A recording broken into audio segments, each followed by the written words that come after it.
All right, so right here, you just saw our previous videos in our slide deck of when we harvested these red potatoes and then replanted them, because if you remember on the fibrous root structure, you had a couple, or I showed you a couple of the tubers, a couple kind of like baby potatoes that were coming off of that fibrous root structure to form those tuber structures.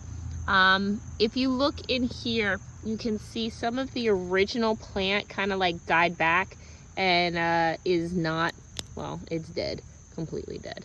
But from that, we have some that kind of made it, and then we also have some that definitely took up and created new plant structures from it.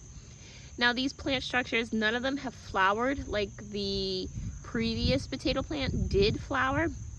They have not gotten as large or as bushy as the previous plants did. They are definitely growing slower, but that's to be expected when you are dealing with a cooler weather system. So yes, we did do this about 5-6 weeks ago, so it was still in the heat of the summer, but as things are cooling down, the cooler weather definitely makes things happen slower. So ripening will happen slower, growing will happen slower. So that is definitely in the season that we are going into. So we're going to give these a couple more weeks to see if anything happens. Honestly, it'll probably be like a late October-ish harvest on these guys, and we'll see if the second planting of potatoes actually produces, well, potatoes.